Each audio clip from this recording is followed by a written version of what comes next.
কাজলা দিদি কবিতাটির রচয়িতা কে? কাজলা দিদি কবিতাটির রচয়িতা হচ্ছে যতীন্দ্রমোহন বাগচি। যতীন্দ্রমোহন বাগচি। বাংলা ভাষায় ধারাবাহিক গোয়েন্দা উপন্যাস দারোগার দপ্তরের লেখক কে? সেটা হচ্ছে প্রিয়নাথ মুখোপাধ্যায়। প্রিয়নাথ মুখোপাধ্যায়। কোনটি কবি আল মাহমুদের রচিত বই নয়? সেটা হচ্ছে স্মৃতির শহর। আল মাহমুদের রচিত বই নয় স্মৃতির শহর। শাখামৃগ শব্দের অর্থ কোনটি? শাখামৃগ শব্দের অর্থ হচ্ছে বাদর। শাখামৃগ শব্দের অর্থ হচ্ছে বাদর। নেপোয় মারে দই এই বাক্য দিয়ে কি বোঝায়?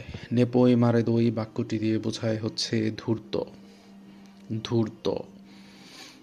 তারপরে হচ্ছে নিচের কোন বর্ণটি জিহ্বামূল থেকে উচ্চারিত হয় না? ম।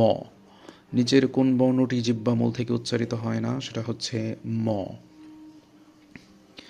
বিশেষণ পদ প্রথমত কয় ভাগে বিভক্ত? বিশেষণ পদ প্রথমত দুই ভাগে বিভক্ত।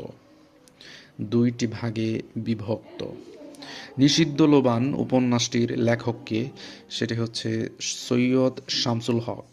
নিষিদ্ধ লোবান উপন্যাসটির লেখক হচ্ছে সৈয়দ শামসুল হক।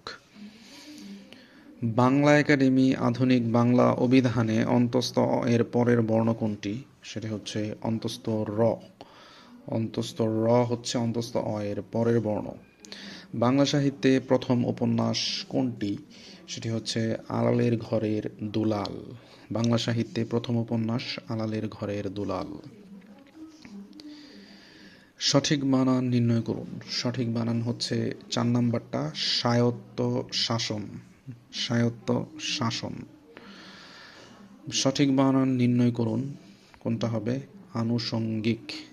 এটা হবে 4 নাম্বারটা আনুষঙ্গিক। খুব ভালোভাবে খেয়াল করবেন, এগুলো পরীক্ষায় আসে। সঠিক বানান নির্ণয় করুন বিদুষী।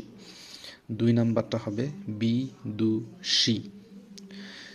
রসুকার এবং দীঘিকার মনে রাখতে হবে। রাম গরুরের ছানা মানে হচ্ছে গোমরামুখ লোক। রাম গরুরের ছানা মানে হচ্ছে গোমরামুখ লোক। শিরে সংক্রান্তি মানে হচ্ছে আসন্ন বিপদ। শিরে সংক্রান্তি মানে হচ্ছে আসন্ন বিপদ। ডাকা বুকো। ডাকা বুকো মানে হচ্ছে নির্ভীক। ডাকা বুকো মানে হচ্ছে নির্ভীক।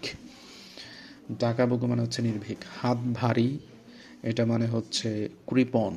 হাত ভারী মানে হচ্ছে কৃপণ। লেফাফা দুরুস্ত এটা মূলত হচ্ছে বাইরে যারা পরিপাটি থাকে তাদেরকে আমরা লেফাফা দুরুস্ত বলি, বাইরে পরিপাটি। সৌম্য শব্দের বিপরীত অর্থ হচ্ছে উগ্র। সৌম্য শব্দের বিপরীত অর্থ হচ্ছে কি? উগ্র। ভানুসিংহ কার ছদ্মনাম? ভানুসিংহ হচ্ছে রবীন্দ্রনাথ ঠাকুরের ছদ্মনাম। ধন্যবাদ।